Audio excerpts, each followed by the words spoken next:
Olá, agradeço aqui a oportunidade de externar novamente aquilo que nós debatemos na live, que foi um convite da Atobil, da Associação Tucatinense de Biólogos, e ficou faltando aí gravar a live, mas brilhantemente houve uma síntese dessa live feita pelo Marcelo Grison, que é o presidente da Atobil, e os questionamentos que ele pontuou aqui, e inclusive ressaltou as respostas, eu vou tentar agora dar uma resposta mais efetiva a cada um dos questionamentos.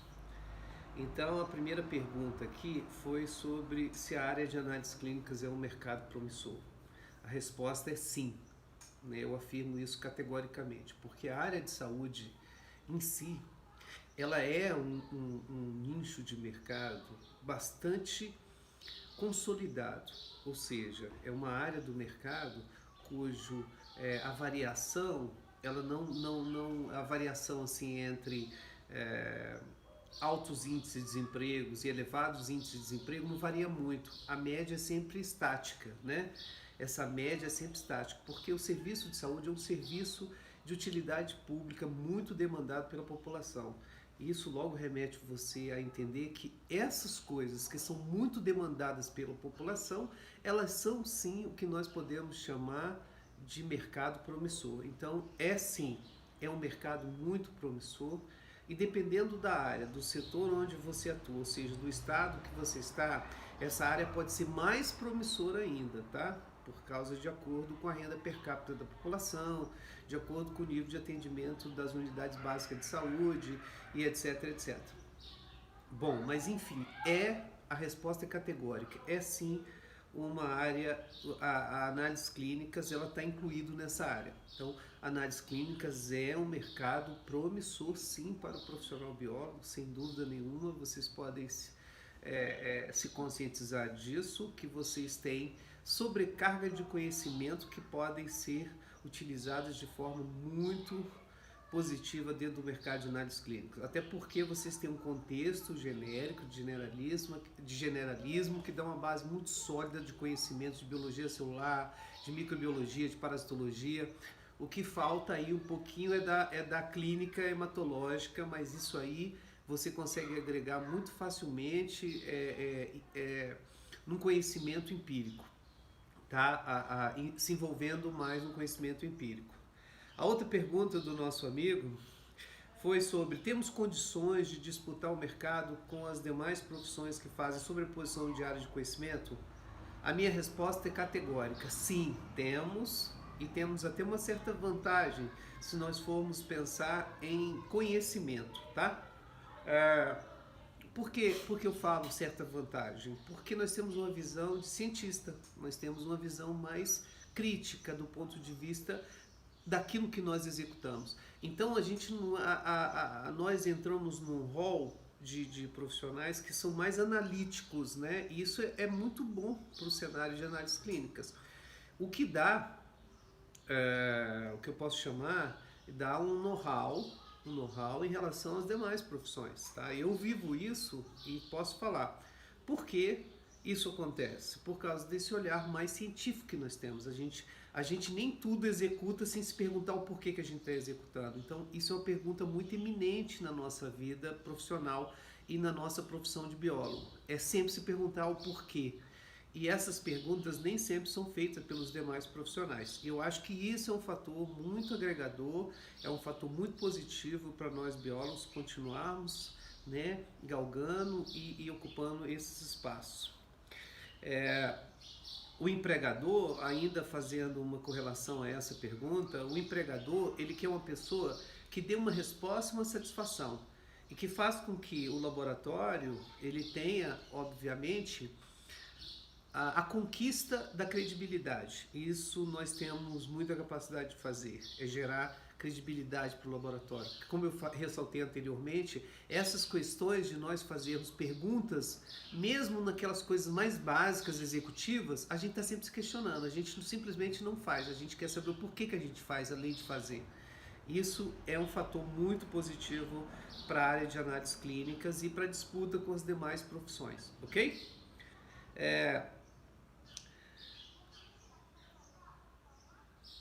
Bom, então já ressaltei qual, né?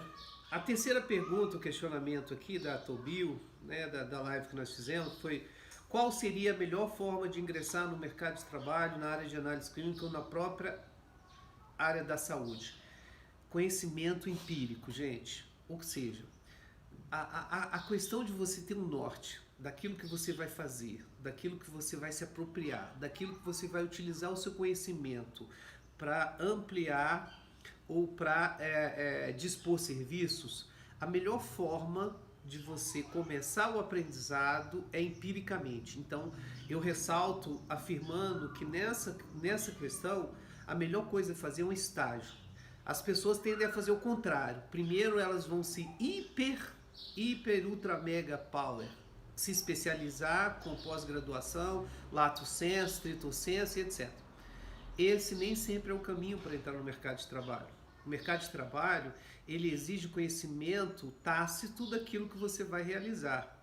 E para isso, você precisa conhecer logística, você precisa conhecer gestão, você precisa conhecer dinâmica, você precisa conhecer legislação. E nem sempre isso você vai alcançar numa pós-graduação stricto sensu ou numa pós-graduação lato sensu. O que remete a você a pensar que a melhor porta de acesso em uma carreira dentro da área de saúde é o estágio. O estágio, sim, onde você vai ter diferentes profissionais, diferentes áreas, inclusive das áreas que... diferentes profissões, inclusive dessas profissões que fazem sobreposição de conhecimento com a gente. Você vai se basear naquele melhor profissional para você ser muito similar a ele ou muito parecido com ele. Você entende? Então, esse é o caminho, esse é o melhor caminho que nós devemos praticar, esse é o que eu recomendo. Posteriormente ao conhecimento empírico ou concomitantemente ao conhecimento empírico, nós podemos fazer uma especialização lato sensu, uma especialização stricto sensu e assim vai. Mas aí, os cursos de aprimoramento, por exemplo, os cursos da Sociedade Brasileira de Patologia Clínica, da Sociedade Brasileira de Análises Clínicas, eles são cursos de auditorias laboratoriais, de especificidades nas áreas laboratoriais que te dão muito mais know-how para você entrar no setor de análises clínicas e na área de saúde do que as próprias pós-graduações, tá? Então, não estou falando que não é importante fazer pós-graduação, é ultra mega power importante, mas nós estamos falando de inserção. A inserção remete você primeiro ao conhecimento empírico, avaliar o cenário que você está inserido, entender o cenário e daí começar a se especializar cada vez mais. Até porque o setor de análises clínicas ele tem várias vertentes. Tem a micro, a imuno, a hemato, a parasitologia, a uroanálise, os hormônios. Então tem diferentes áreas que cada uma delas requer um conhecimento mais apurado. Bom, a quarta questão é qual seria um perfil recomendado para ampliar a inserção dos biólogos em análises clínicas? Gente, aí ele remete que a atuação do biólogo nessa área está amplamente amparada pela Lei 6.000, exatamente. Então nós já temos uma lei federal, que é isso que faz com que a gente tenha recomendação. Se nós temos, dentre as 2.750 profissões cadastradas no Código Brasileiro de Ocupações, se nós temos 30 penas que são reconhecidas por lei federal, então isso já nos dá um know-how muito grande, o que quer dizer que você pode, sim, claro, obviamente, utilizar-se desse know-how para entender que essa análise, esse perfil você já tem, porque é um perfil recomendado por lei. Então, se você fez a biologia como profissão, você é um biólogo registrado, você passa a exercer essa profissão e tem o direito, obviamente, de atuar em análises clínicas. Agora, qual seria o perfil recomendado para ampliar a inserção? Aquele biólogo cuja sua afinidade com a área de saúde ela seja bastante aguçada e bastante característica. O que eu quero dizer isso? Desde o início da graduação, a gente já sabe qual a afinidade que a gente tem. Por exemplo, eu vou falar do meu caso específico, eu não tenho afinidade com a área de meio ambiente e ecologia, mas eu sempre tive afinidade com a área de biotecnologia e saúde. Então, desde muito precoce na faculdade, eu já entendia que esse era o meu viés de atuação. Aquele era lá o meu nicho de mercado que eu deveria atacar para que eu pudesse sobreviver ou viver muito bem da minha profissão, tá? Então o perfil é esse, o perfil é o cara que saber quais as suas melhores habilidades, quais são as suas melhores, qual aquilo que te remete o maior prazer na sua execução cotidiana dentro do mercado profissional, ok? Bom, a contextualização aqui, a contextualização do Tocantins. Considerando que Tocantins possui 1.572.866 habitantes e 139 municípios e 237 laboratórios clínicos, fonte do CNS do Ministério da Saúde, como dimensionar a real necessidade de laboratórios no Tocantins? Então, gente, olha, é um mercado muito promissor. Me dá água nos olhos ver um mercado promissor dessa forma, tá? Com esse tanto de municípios, gente, existe aí uma demanda por profissionais de saúde muito grande. E existe uma demanda, e os biólogos podem se apropriar dessa demanda desde que haja dentro da região um trabalho muito eminente e muito eficiente em relação à divulgação desse profissional nos setores estratégicos. Quais seriam os setores estratégicos? O secretário de saúde, o subsecretário de saúde, tanto dos municípios quanto do estado de Tocantins.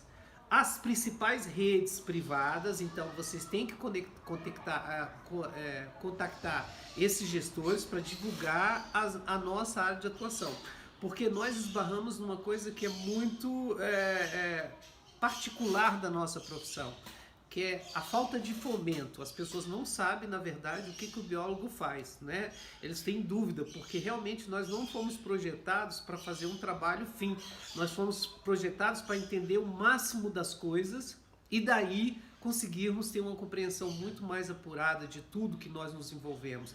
E isso remete àquela outra pergunta anterior, que é um potencial do nosso perfil. É um potencial do nosso perfil, cujo os biólogos que eu conheço e eu me aproprio muito dessas ferramentas e dessa capacidade que nós temos.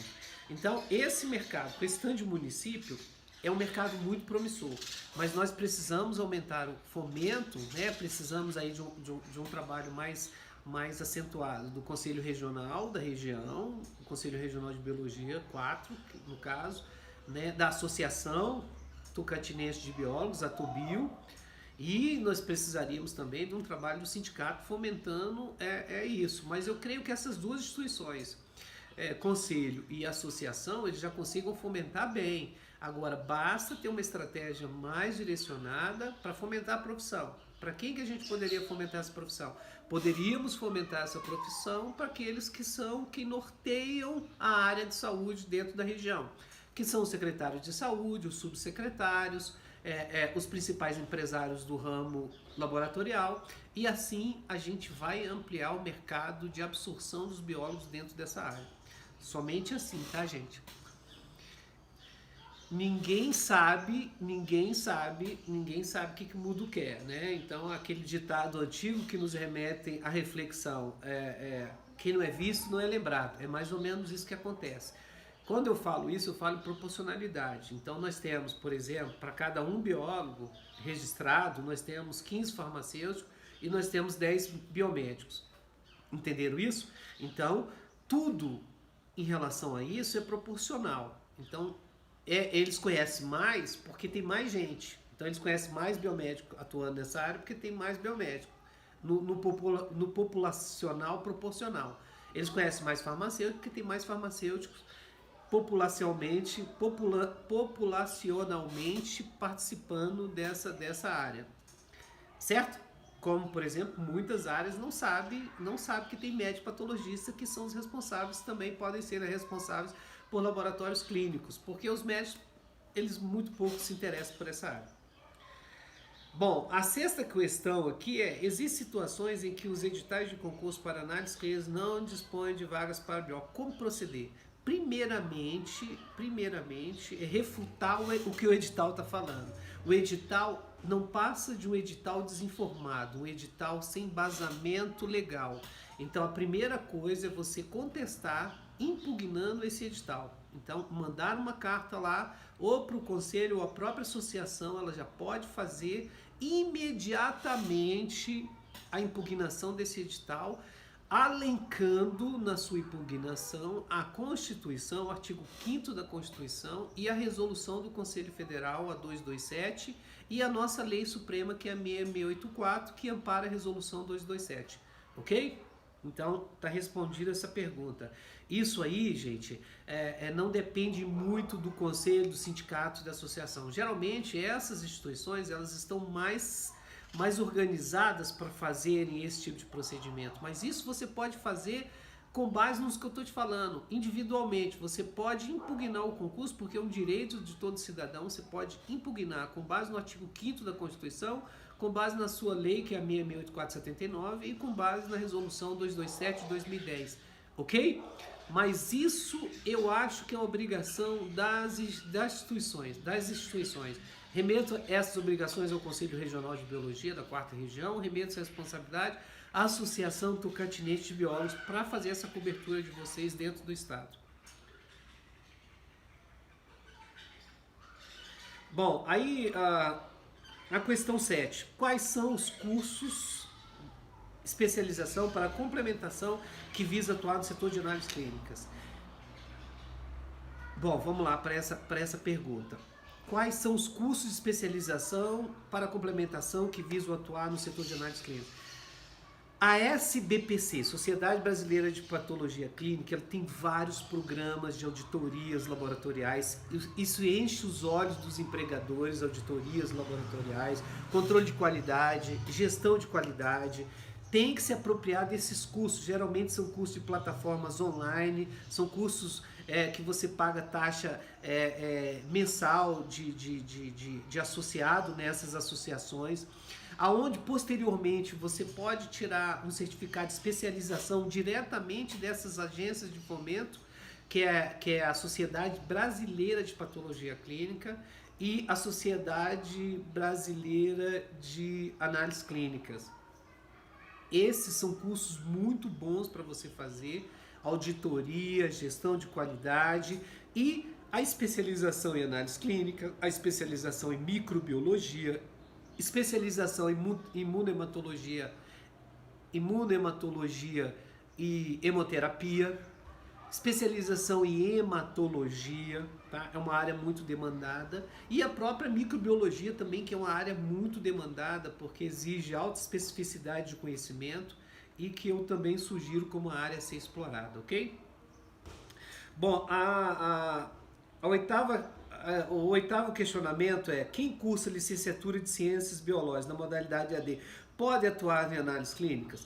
Então vamos lá, quem cursa licenciatura não pode assinar RT para um laboratório de análises clínicas, a não ser que você complemente as horas e prove para o conselho que você tenha carga horária complementar, e aí sim você passa a ter esse direito. Tá claro?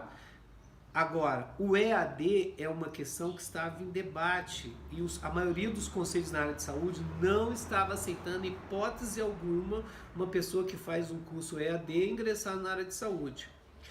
A minha opinião também é que a pessoa fazendo um curso de EAD não vai ter base para isso, tá? Essa é a minha opinião pessoal, eu participei de várias reuniões, eu tenho um conhecimento muito embasado que eu estou falando para vocês, eu não estou jogando aqui palavras ao vento, eu estou falando que foram estudos balizados realmente em condições que você recebe profissionais com essa bagagem que eles não têm a menor competência para atuar na área de saúde, não tem mesmo, tá? Então eu não recomendo que você parta para um curso de AD em hipótese alguma para atuar na área de saúde. Gente, eu tenho 29 anos de experiência nessa área, eu posso falar, não façam isso. Bom, o nono questionamento é: assinar como RT por laboratório de análises clínicas tem que ter uma credencial?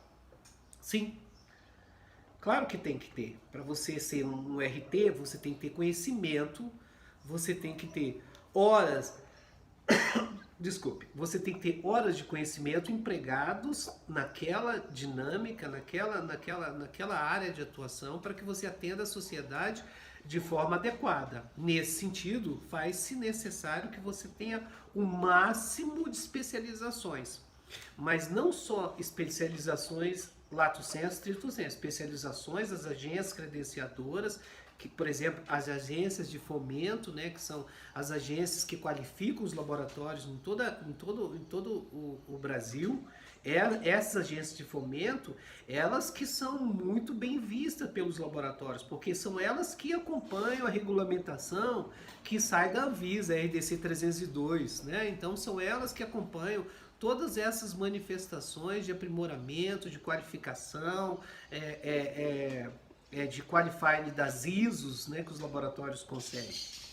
Então, assinar como RT requer que você tenha bagagem para isso, né? Então você vai ter horas, tem que comprovar horas que você realmente atuou dentro daquela área e que você tem competência para devolver à sociedade aquele conhecimento adquirido, ok? Então é muito importante, você consegue sim, assim como as demais profissões conseguem fazer RT, você também consegue fazer assinatura de responsabilidade técnica, mas para isso, como eu falei para vocês, você tem que ter bagagem. Eu estou falando de responsabilidade técnica, quando você vai assumir uma pessoa jurídica. Agora, uma pessoa física, isso você pode fazer de forma online, relatando, né, que você está agora num cargo ou função que vai exercer determinada atividade, ok? Isso você não é impedido de fazer, isso chama-se ART. Agora, a TRT, que é o termo de responsabilidade técnica, remete-se a uma pessoa jurídica. E para isso, para que você seja o responsável pelaquela pessoa jurídica, você vai ter que comprovar através de documentação que você tem toda a bagagem de conhecimento para se apropriar daquela responsabilidade. Gente, por fim é isso. Eu acho que eu devolvi aquilo que foi perdido na live que nós fizemos. Agradeço mais uma vez a Adriane Feitosa. Agradeço também ao presidente aí da Tobio, o presidente da Tobio, Marcelo Grison. Muito obrigado, espero ter ajudado e fico aqui à disposição de vocês para qualquer outra dúvida, ok? Abraço a todos.